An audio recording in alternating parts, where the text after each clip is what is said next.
tengah kita sudah ada Dr. Ida Gunawan, spesialis gizi klinik. Siang, Dok. Selamat siang. Dok, ini yang pertama, Dok, kita mau tanyakan. Pengasapan daging dan ikan adalah pengawetan makanan secara alami. Ini fakta atau mitos, Dok? Ya, ini adalah fakta. Fakta. Jadi ceritanya gini, proses pengawetan makanan menggunakan asap itu sudah ada sejak zaman bahela, zaman dahulu kala. Purbakala, Dok. Purbakala ya. Kalau kita belajar mengenai sejarah, kita lihat bahwa nenek moyang kita itu berpindah dari satu tempat menuju ke tempat lain, mereka makan habis berburu kemudian diasepin supaya awet makanannya. Zaman dulu kan tidak ada pasar seperti kita, besok mau belanja langsung nggak bisa. Nah, makanan hasil perburuan itu supaya bisa dikonsumsi oleh mereka satu keluarga atau satu komunitas harus diawetkan. Cara yang paling mudah adalah diasap. Ya. Nah, Jadi nggak apa-apa, Dok, ya, diawetkan kan diasap. dengan diasap ya zaman dulu karena zaman ini dulu. adalah teknik yang paling tradisional. Iya. Nah, waktu zaman dulu kan mereka nggak ngerti ya bagaimana efek sampingnya, apa sih kejelekannya ya. Ini ada lagi nih, Dok, mitos atau fakta, Dok, kalau makanan yang diasapkan ini baik untuk kesehatan tulang. Fakta atau mitos, Dok? Mitos. Mitos ya. Waduh, Kenapa, Dok? kenapa, Ya, Dok? jadi, makanan yang diasapkan itu tergantung yang diasap itu apa. Kalau yang diasap cuma ikan, kemudian daging seperti itu, ya tentunya tidak semuanya bagus untuk tulang. Tulang itu kan sumber utamanya adalah kalsium, fosfor, magnesium D. dan sebagainya. Iya. Dan itu paling banyak pada makanan yang sudah segar, yang masih segar. Betul. Karena dengan proses pengasapan kan artinya dia diawetkan. Dengan pengolahan itu kadar-kadar vitamin yang bagus untuk tubuh kita bisa ikutan hilang. Nah, jangan lupa itu. Ya. Dok, ini juga, Dok, nih mungkin kabar yang paling sering kita dengar ya, bahwa katanya kalau makanan yang sudah diasap dapat meningkatkan risiko cancer atau kanker. Ini fakta atau mitos, Dok? Ini fakta. Waduh. Kenapa, Dok? Gitu. Jadi kejelekan dari proses pengasapan ini adalah risiko kanker yang meningkat. Kenapa? Dikaitkan dengan namanya PAH.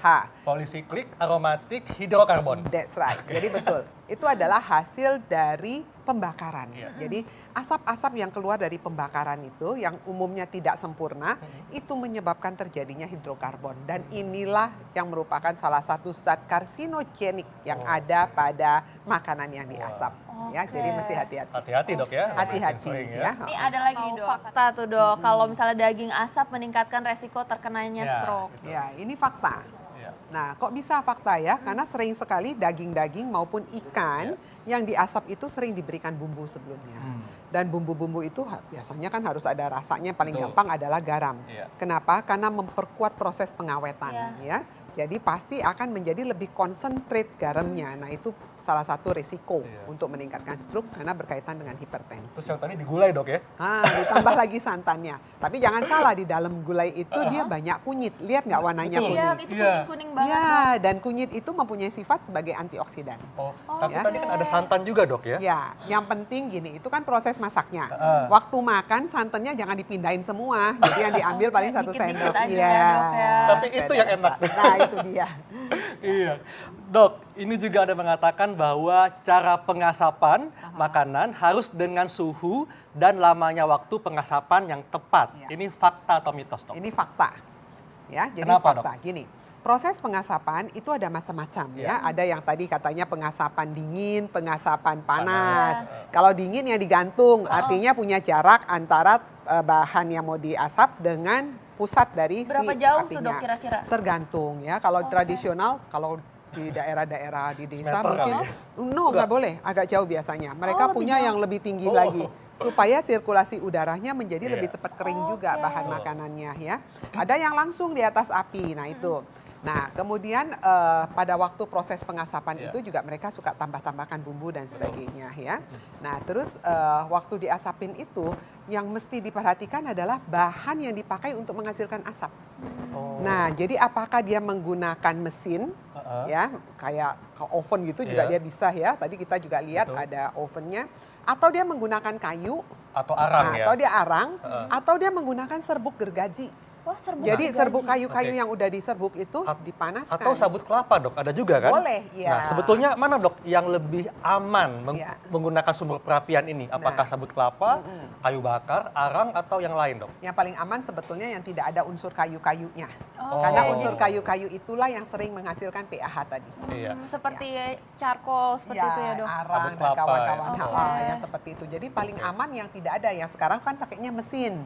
Nah itu jauh lebih aman. Iya. Tapi kalau misalnya tradisional sekali di desa nggak ada, ya pilihlah yang paling aman. Jadi yang sudah pembakarannya agak sempurna. Mungkin bisa dari kayu arang gitu Oke. ya. Karena Iya. apa? Kita mesti tahu persis kayu yang dipakai itu apa. Betul. Nah, kayu itu menghasilkan asap yang kadang-kadang bahan kimianya itu yang kolaborasi Oke. membentuk PAH ya. Oke Iya. dok, ini ada lagi nih, ini yang ditakuti sama ibu-ibu nih dok. Katanya ibu hamil dan menyusui ini sebaiknya hindari makanan asap. Iya. Fakta atau mitos dok? Fakta.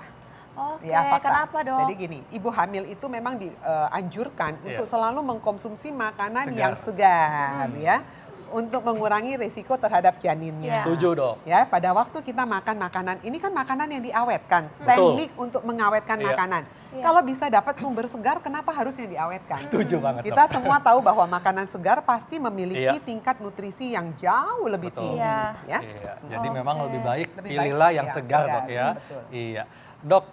Kemudian tipsnya apa nih dok supaya masyarakat mungkin yang supaya bisa lebih aman atau mungkin mendapatkan manfaat lah dari makanan yang diasap. Iya. Karena banyak orang yang mungkin suka karena lebih gurih, karena aromanya. Ini gimana dok? Gini, intinya yang pertama adalah back to nature, kembali ke makanan yang fresh. Iya. Kalau sampai kepepet nggak ada atau dengan segala 1001 macam alasan, Iya. maka pilihlah makanan yang asap, yang itemnya itu yang berkurang. Jadi Oke. jangan dicari yang seperti gambar-gambar Jadi itu yang Nah, yang dok, putih kalau ini dok ya, ya. diambil yang dalamnya saja. Oh, Oke. berarti dibuang aja gitu Ya, ya dibuang dok? aja Oke. selaput-selaput luarnya karena dia yang kontak langsung dengan si asapnya Terus tadi. amannya ini dikonsumsi berapa kali dok dalam seminggu? Nah, sebaiknya jarang-jarang. Jadi jangan berapa kali, paling baik 2 kali sebulan maksimal. Oke Dua deh. kali sebulan. 2 kali Oke, sebulan. dok. Jangan terlalu sering. Dan Oke. pada waktu dimakan juga jumlahnya jangan terlalu banyak. Iya. Oke, baik. Terima kasih banyak dokter Terima Ida. kasih. Terima kasih, Terima Dok. kasih.